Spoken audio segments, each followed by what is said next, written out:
Assalamualaikum warahmatullahi wabarakatuh. Makalah Fikih Mawaris dengan judul makalah Al-Aul, dosen pengampu Dr. Khair SSY MH, disusun oleh Ahmad Yusuf Hatta Aulia dan Iksanur Raihan Adal. Aul merupakan kata dari bahasa Arab yang banyak arti. Ada kalanya bermakna az-zulmu atau kezaliman, juga al-jawru atau kecurangan. Kadang juga aul berarti al-irtifa yang berarti naik. Singkatnya, aul yaitu hal kurangnya harta warisan yang terjadi dalam pembagian harta waris, di mana setelah dilakukan pembagian harta waris kepada orang-orang yang berhak menerima atau ashabul furud, yang menjadikan bertambahnya jumlah saham yang telah ditentukan dan berkurangnya bagian-bagian ahli waris.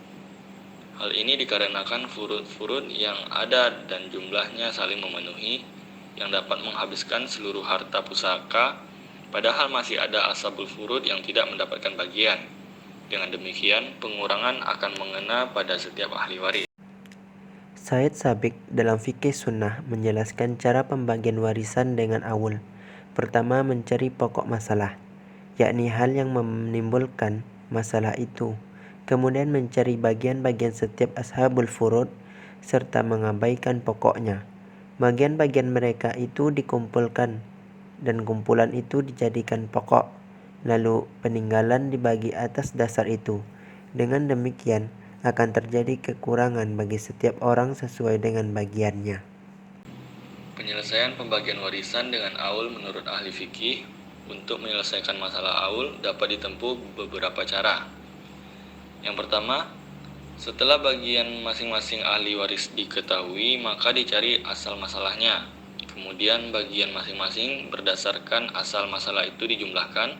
Setelah itu, asal masalah semula tidak digunakan lagi dan digantikan dengan jumlah bagian yang diterima oleh para ahli waris.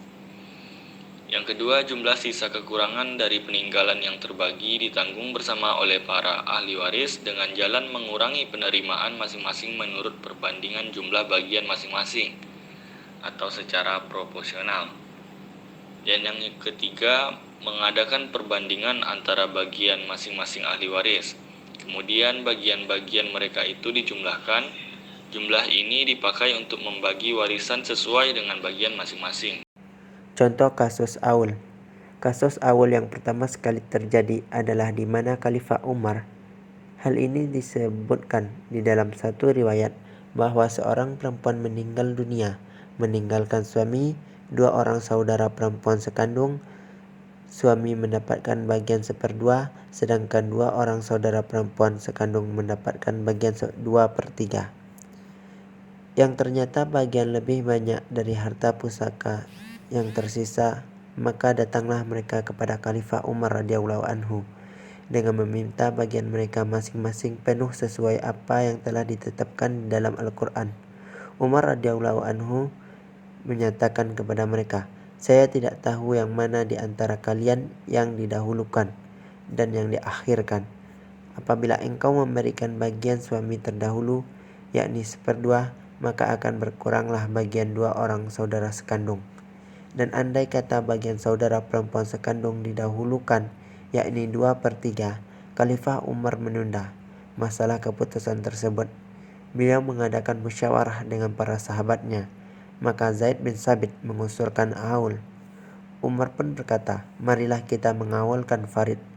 Dan kata-kata Umar tersebut didukung oleh para sahabat. Dengan demikian terjadilah ijma' sahabat terhadap masalah aul.